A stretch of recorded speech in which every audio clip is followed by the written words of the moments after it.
believe that has made the funnel. I guess the biggest bill for me last week is one that you've heard me talk about before. It's the bottle bill. The bottle bill came out of Natural Resources. It was the last bill to be brought up on Wednesday afternoon, and I'm pretty proud to say I own that thing. I sponsored the bill at the beginning of the session. We got it through the subcommittee, and I ran the bill. I'm the floor chair, or was the floor, what am I trying to say? The floor manager, there you go. I was the floor manager for the bill if it would have went that far. So it went through the full committee Wednesday afternoon, and what the bill does is it raises the 1 cent administration fee that redemption centers would get back from the bottlers to 2 cents, because we all know the redemption centers, when there used to be 200 of them, they're down to just 101 or all that's left. There's hardly one per county of those left. So we had a speaker from Iowa State a couple of weeks ago.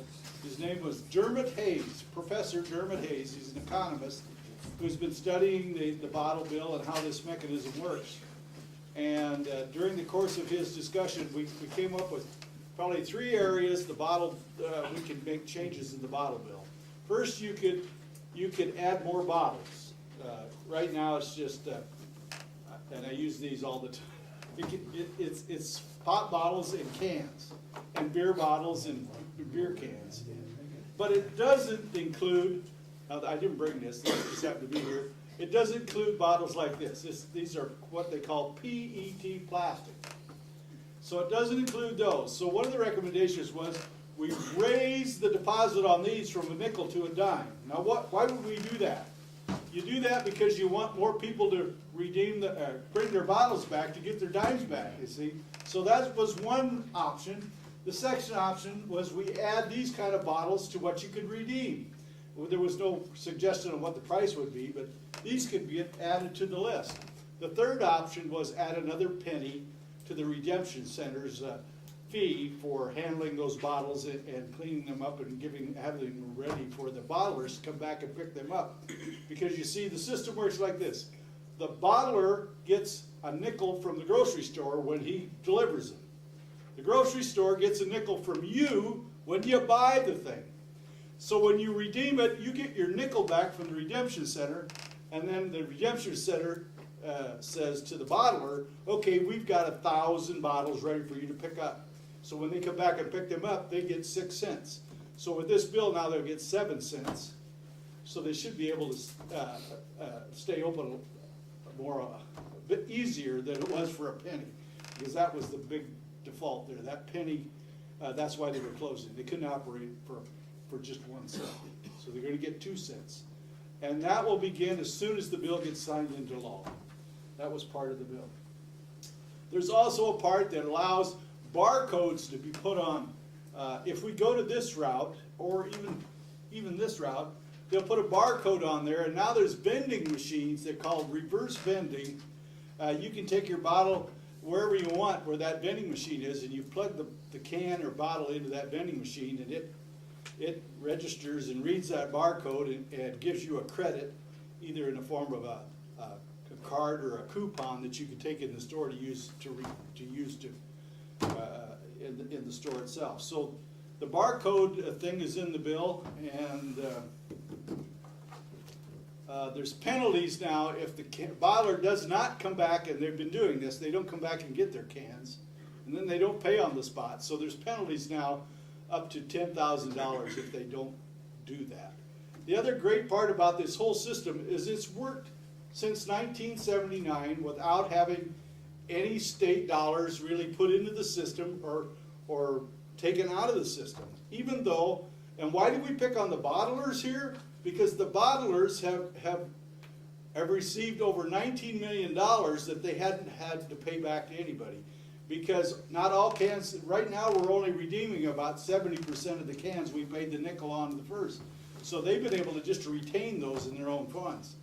And so there's where the money is to get the extra penny for the redemption center. So this is something I've been talking about for quite a while, and I remember bringing it up as a personal point in about 2014, and the push was then, as it was right now, to go to curbside pickup.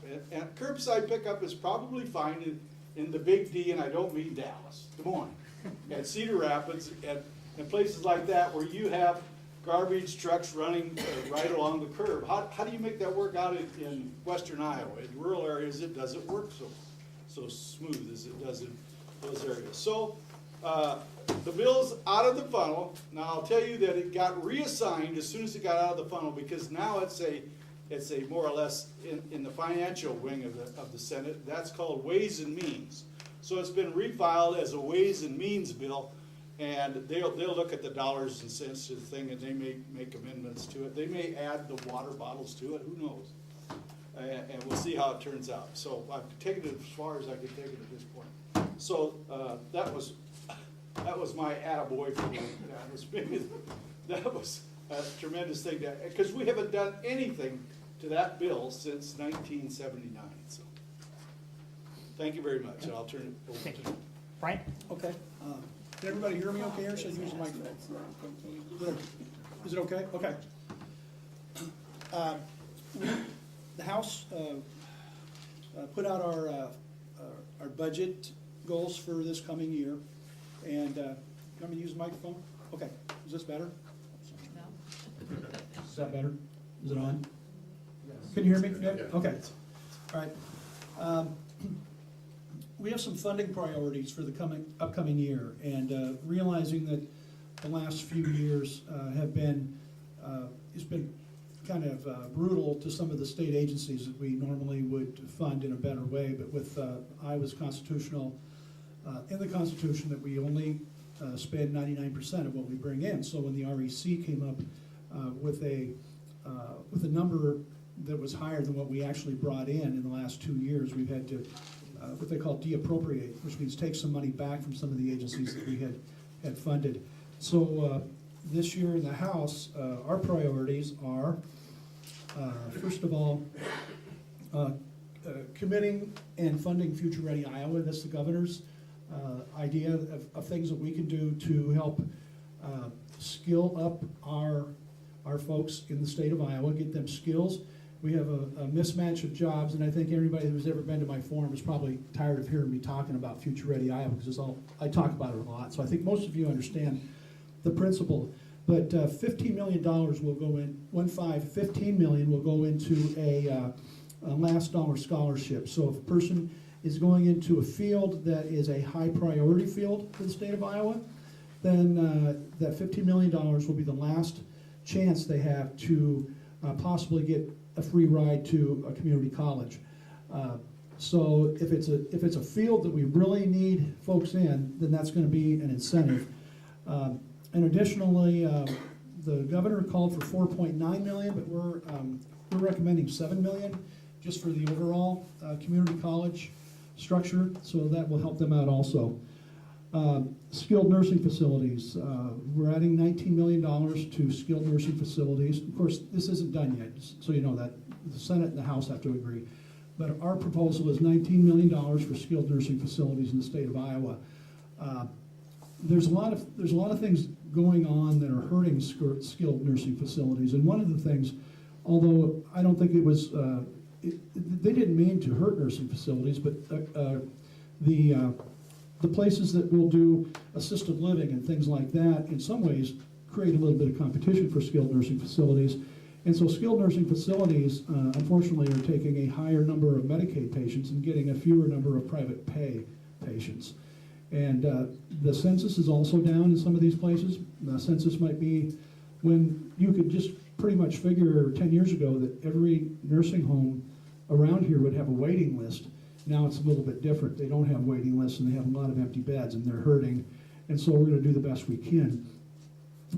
Another thing that's a play, part of that problem too for nursing homes, is that the Olmstead Act, which was done by the Supreme Court, tells us that we need to keep people in their homes as long as we possibly can. And so that fights the idea of going to a skilled nursing facility, because they want to keep you home as long as possible. So all these things are kind of working against skilled nursing. There's also the possibility of what we hope to do is to, where's this at here? Oh, for critical access hospitals, restore payment rates to 101% of cost with a cost settlement process at year end, which I think is better than what we're doing right now. That's one of the proposals also. There's $3.8 million that would go to the Department of Public Safety so we can hire more state troopers. And that's an area that it hasn't been good for a long time. So we can maybe get some more state troopers on the road. There's times we're being told that there's only 2 state troopers in the whole state of Iowa that are on duty on weekends, not necessarily weekends, but at night during that graveyard shift. Sometimes there's very few of them out there. We're going to help schools train personnel on mental health issues. That's a $3 million price tag, but what it does is it's a formal way of teaching our teachers, K through 12, how to find mental health issues in the students that might be displaying some mental health type of issues, and knowing how to identify that and to get them help. Last week in transportation, we passed a road use equity bill, House Study Bill 197. And what that does is it helps to supplement the state for electric cars. So right now, if your car is totally electric, you're not paying any road use tax fund money. So what this does is it adds $130 to the registration cost of a car that is totally battery, $65 to hybrid cars, and $9 to electric motorcycles. And it also has a 2.6 cent per kilowatt hour tax for commercial charging. Right now, I believe the only hit that the state is taking on electric cars is about, they say that it's about $380,000. But the data shows that by the year 2040, that will be in the millions. And so they're trying to get this thing sorted out right now, which I think is a good idea, and I voted it through.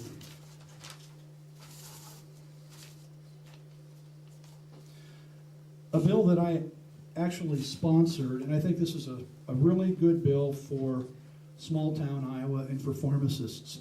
And what's going on right now is there's companies out there like Express Scripts and CVS Pharmacy, and their benefit manager will say to a pharmacist here in the town of Carroll, we're going to let you fill the first script and bill the insurance company. And then after that, it's all going to be mail order. And the only time you're going to see this patient again is when we screw it up, and then you got to fix our mess. Then you'll see the patient again. This is, to me, is just not a good way to do business, and it's definitely not good for local pharmacies.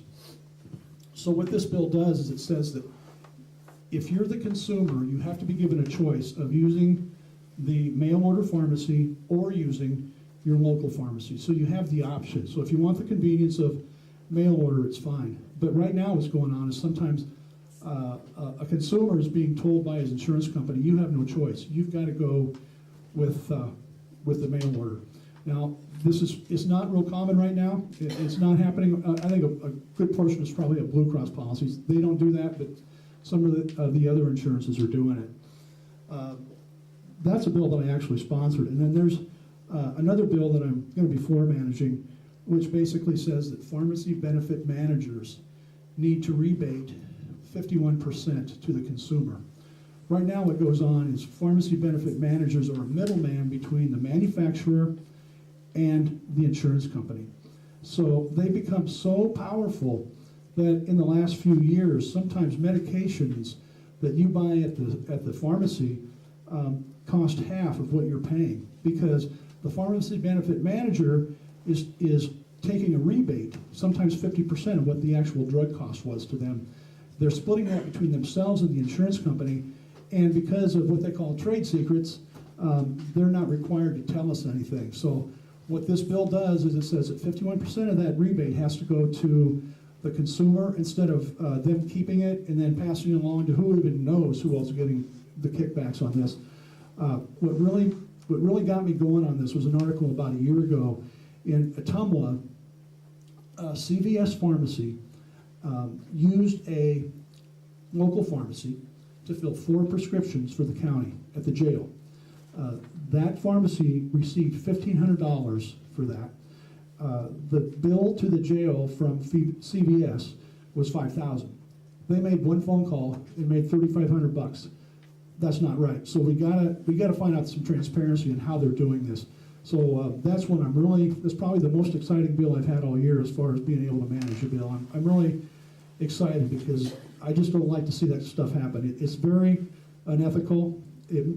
I question if it's even legal, but I can tell you that CVS has had 7 lawsuits for for the kickback statutes and for fraud. So I'm having a lot of fun with it, and I'm going to continue to enjoy it. Thank you, Representative Best. Now we have 2 prepared questions that were prepared by the Legislative Form Committee. The first is, can you explain the current judicial selection process? What is your opinion of it, and how can we better understand it? And this time we'll start with Representative Best. Oh, man. This is one that's been kicked around all year. I'm going to read to you what the paragraph that the House Republicans are stating about this bill. We're looking for ways to bring more transparency, fairness, and accountability to Iowa's judicial selection process. Currently, a small number of attorneys have an outsized voice in our process, and even smaller number of those attorneys actually participate in the elections to appoint the members to the state commission. Our reforms give regular citizens a bigger voice in the process in a way that is accountable to Iowans. They also preserve Iowa's merit-based selection system and continue to keep attorneys an important part of the process.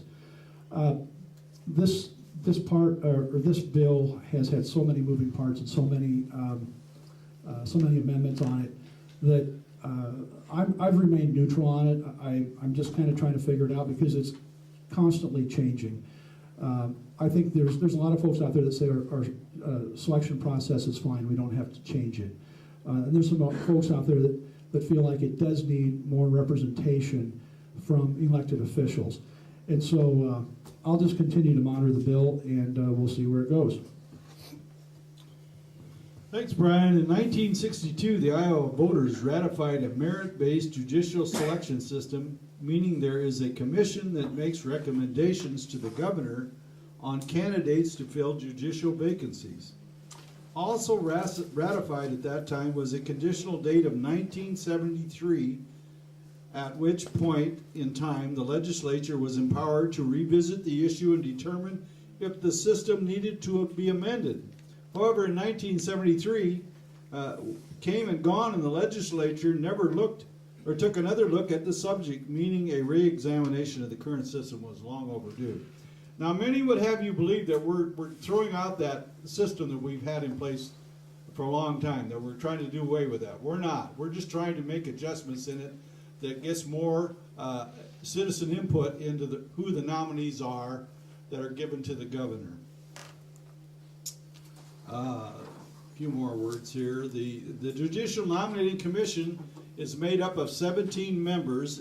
Currently, 8 of those members are citizens appointed by the governor and approved by the Senate, and 8 are appointed by the Iowa Bar with no confirmation by the legislature. Additionally, the senior presiding judge is the chair that oversees the commission. There are over 3 million people in Iowa, and 10,000 are lawyers, mostly in urban areas. This creates an unequal process where essential lawyers elect their own lawyers without the application and nomination process by 3 million people in Iowa who have to go through. This proposal does not change Iowa from a merit-based system and does not move the state towards electing judges, but simply changes the makeup of the commission's members and how they are chosen, and gives greater voice for all Iowans. So it's not as scary as you might think. And why do we think we need this?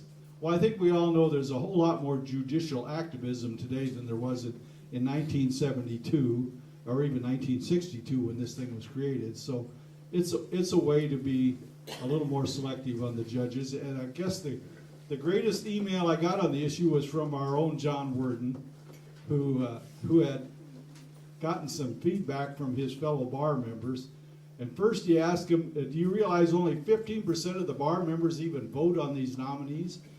They have a terrible voting record on that case. And that, what was his second point?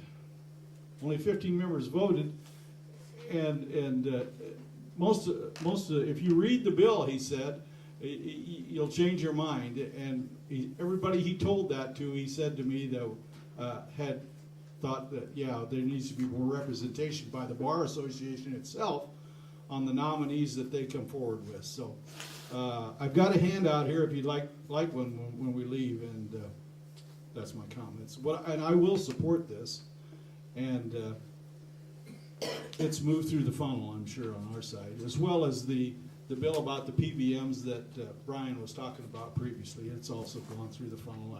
We had it in Human Resources on Wednesday afternoon as well. So I guess with that. Thank you, Senator. The second prepared question is, what are the work requirements for food stamp recipients, and are there different requirements for certain ages? And we'll start with Senator Sigebert this time. Well, this has been a little controversial as well. This bill is targeted toward that group that occurred when we went to the expansion of Medicaid. I think it was about 2013 when we expanded Iowa's Medicaid to include a larger group, mostly able-bodied people that were under 150% of the poverty level. And never before that time, Medicaid was reserved for pregnant women or women with disabled children. This allowed poverty to be a precursor for Medicaid, which expanded our Medicaid levels from 350,000 Iowans to over 500,000 Iowans. And that extra 150,000 that came along were mostly capable of working. So when you're in Medicaid, you're eligible for the SNAP program. And it's asking that they have some work requirements. Well, let me read to you what we're asking them actually to do. It's important to distinguish between work requirements and work fare. The bill calls for non-exempted SNAP recipients to participate in work fare. Work fare is much broader than just work. It includes education programs, training programs, actual work experience, internships, job search requirements, programs to increase self-efficiency.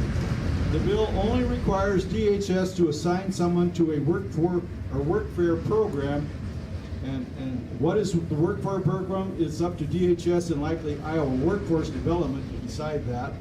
There are not different requirements for different ages. Those under 16 are exempt, and those over 60 are exempt from the work fare requirements, and so are those who are physically or mentally unfit. So that's a pretty broad group. But we think if you have a family and you're able to work, why shouldn't you be working to help feed your family? That's the outlying goal here. So I think Mark explained it pretty well here. So and the train disappeared. and the train disappeared. Yeah. So I won't add a whole lot to it. We can just give more time for questions. Perfect. So we've had really good legislative forums. We've been civil. We hope that continues today. We do have a few ground rules, though. If you do have a question, we ask that you raise your hand and be recognized. If called upon, we ask that you state your name and what organization you may represent here this evening. This is a time for questions. It's not a time for statements or trying to lobby the legislators here today. We ask that you ask a question that is something they can act upon, a bill or some action they can take. And then additionally, if you do have an item that's not a question, we ask that you save those for after the forum and address them individually with the legislators here today. With that, I would be happy to take the first question. Yes. Rich Ruggles, and I am representing Carroll County Supervisors for this question. The Senate File 184, and to give you guys a broad look at this. This is a bill that's being introduced to allow the DOT to issue a permit for up to 130,000-pound vehicles to go up and down all roadways in the state of Iowa.